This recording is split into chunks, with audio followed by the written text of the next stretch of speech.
Olá, meus aluninhos, como é que vão vocês? Tudo bem? Vamos começar aqui então uma revisão de matemática financeira.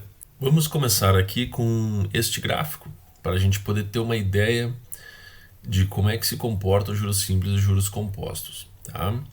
Então, um exemplo qualquer aqui, um capital inicial de R$ 1.000, tá? Aqui nós temos o tempo contabilizado em ano, tá?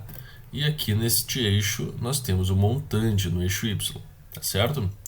Bom, o juros simples é o gráfico aqui, é uma reta, esse gráfico aqui em azul, né? E este outro gráfico aqui em amarelo, laranja, é os juros compostos, ok?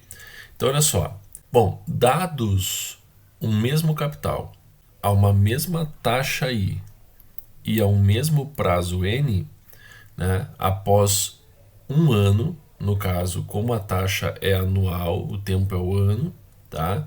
Nós temos que após um ano, tanto o juros simples quanto o composto rende a mesma coisa, certo?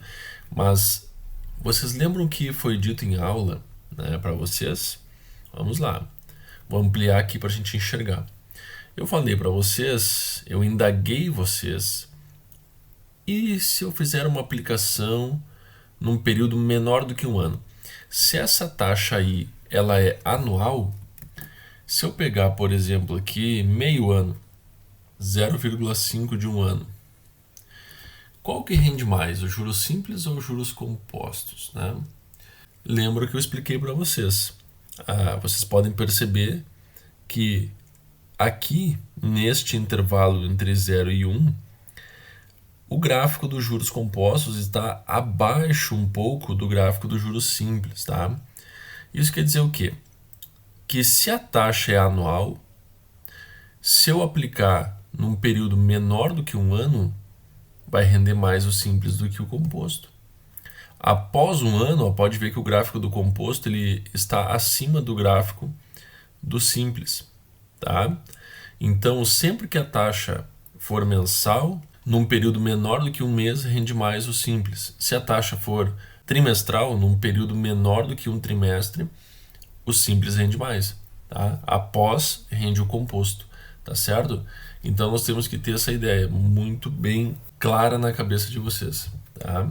Então, nesse caso, como a taxa é anual, tá? O tempo é em anos, se eu aplicar num período menor do que um ano, vai render mais o juros simples do que o composto. Tá? Após um ano, rende mais os juros composto e os juros simples rende menos. Tá? O juros simples é uma progressão aritmética, é uma reta, é um juros linear, tá? Enquanto que os juros compostos é uma exponencial, ou seja, uma PG, uma progressão geométrica. Fechou?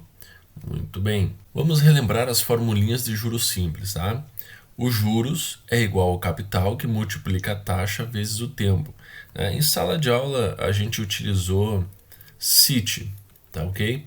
É a mesma coisa, usar o T ou usar o N, vai de cada um, tá? O que acharem melhor, certo? Uma coisa que vocês têm que lembrar é que este I aqui, ó, quando você vai substituir na fórmula, por exemplo, o I é de 2% ao mês. Quando vai substituir na fórmula, no lugar do I, você deve colocar a taxa unitária, ou seja, 0,02. Ou então, também pode colocar 2%, que é 2 sobre 100. Tá bom, gente? Depois nós temos a fórmula do montante, né? Esta fórmula aqui ela dá os juros e esta fórmula aqui dá um montante, ou seja, o montante é o capital mais os juros. Eu fiz essa dedução para vocês na sala de aula. Tá? Então, dependendo do problema, ele pede os juros, você usa essa fórmula aqui. Dependendo do problema, pede o montante, usa essa fórmula aqui, certo? Eu ainda posso calcular os juros e depois somar o capital para descobrir o montante.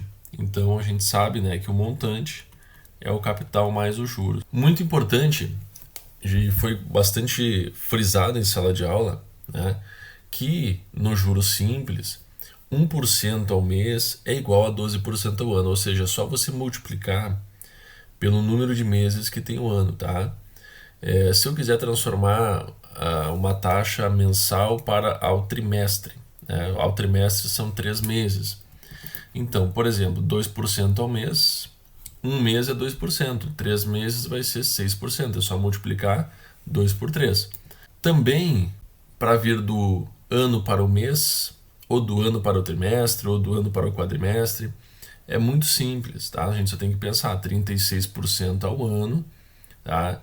Quantos meses tem o ano? Se eu quiser transformar para meses. Quantos meses tem o ano? Tem 12. Então é só fazer 36 dividido por 12 meses, nós vamos ter 3% ao mês, tá certo? Então é uma conta muito simples, é só multiplicar ou dividir, tá? Mas isso só é válido no juros simples. No juro composto nós temos juros sobre juros, então não dá para aplicar essa regra aqui, tá bom? Qual é a principal aplicação do juro simples, tá? Normalmente o juro simples ele é utilizado em contas de consumo de telefone, de gás, de água, de luz, TV por assinatura, entre outros, tá? Os juros compostos ele é utilizado mais em financiamentos imobiliários, em financiamentos de veículos, entre outros tipos de investimentos, tá ok?